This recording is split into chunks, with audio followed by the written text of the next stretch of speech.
Ini pelayanan cukup cepat yang sedang saya lihat. Masih banyak pasien yang sembuh pulang. Kita bawa dulu untuk memperbaiki keadaannya ke rumah sakit.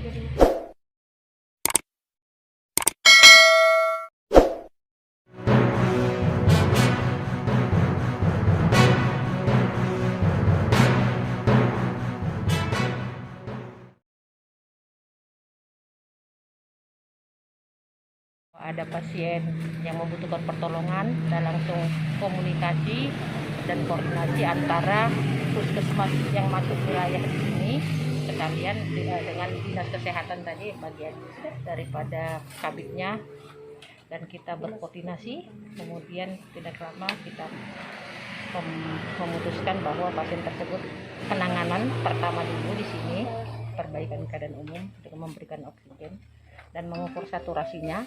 Kemudian ternyata rendah 87 tadi saturasi oksigennya, dan kita putuskan kita bawa dulu untuk memperbaiki keadaannya ke rumah sakit.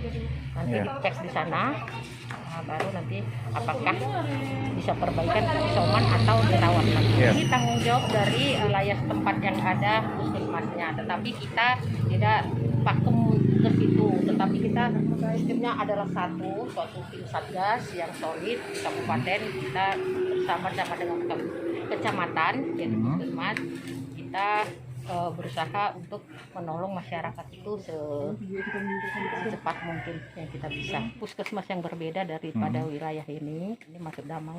Ada Pak Rido, dia sudah tidak tahan isoman karena semakin meningkat. Kebetulan Ibu Kadis datang langsung dari puskesmas datang juga dan bisa tertangani dengan baik. Nih, terima kasih pada semua pihak. Ini pelayanan cukup cepat yang sedang saya lihat.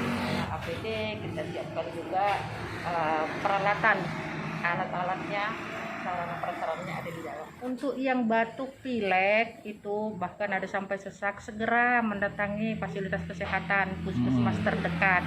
Jangan takut, tidak ada kami mengcovidkan. Jadi nanti di sana diperiksa, di swab, diobatin. Jika memang positif pasti akan dikasih obat lebih khusus lagi. Jangan takut, lebih cepat kita mengetahuinya, menanganinya akan lebih baik nanti hasilnya, lebih cepat sehat.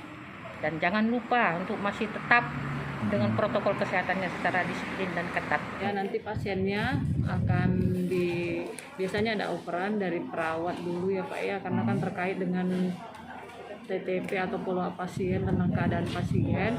Biasanya pasien akan masuk dari sudut belakang karena sudah positif terkonfirmasi, kecuali belum ada swab. Hasil yang pasti akan digabung dengan pasien yang positif maupun negatif. Belum hasil swab keluar, ini kan sudah pasiennya sudah positif dari tanggal 8 tadi menurut dari operan dari perawat yang dari puskesmas Damai.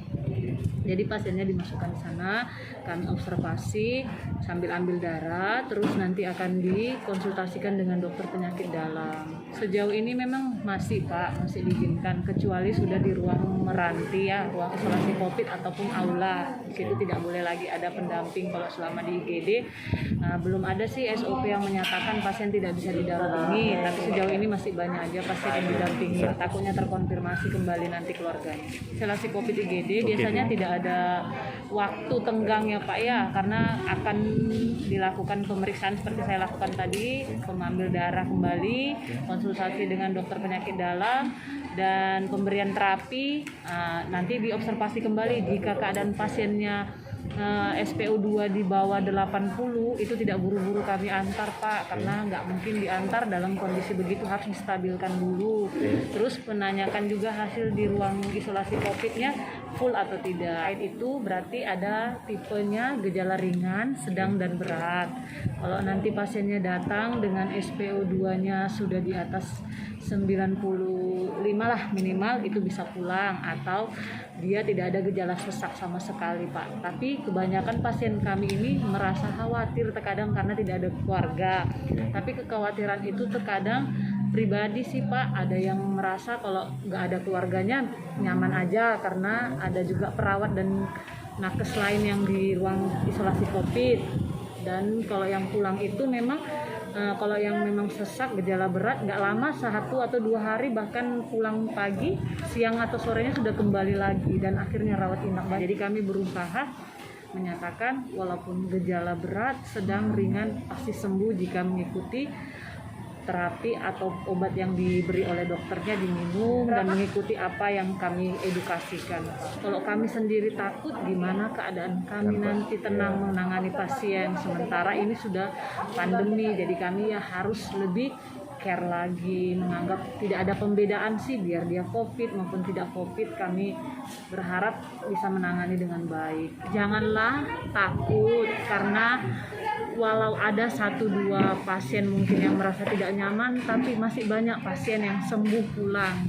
Kami juga berusaha, kalau misalnya positif, ya mari berobat sebisa mungkin, sama-sama kita memberantas yang ada COVID, dan juga ingat prokesnya juga. Kadang-kadang juga Pak, keluarga pasien mau dengan alasan buru-buru nggak bawa masker dan segala macam, dan kami harapkan kalau ngantar pasien itu tidak perlu beramai-ramai, karena daerah ini kan terinfeksi COVID, ya 1-2 orang aja yang memang mengerti penyakit, jangan nanti yang nggak mengerti itu yang paling vokal gitu nah Pak, yang paling banyak memberikan informasi yang kurang jelas. Dengan beredarnya berita itu kami harapkan janganlah untuk tidak berobat, karena kalau tidak berobat pandemi tidak akan pernah berakhir. Apalagi ya pemberian obat yang sesuai dengan terapi dan indikasi dan jumlah tabletnya itu memang itu seluruh Indonesia juga mengkonsumsinya, bukan hanya di KIS yang menyatakan jumlah dosis obat yang besar bikin masalah, enggak, itu kan sudah dipastikan sama dokter penyakit dalamnya gimana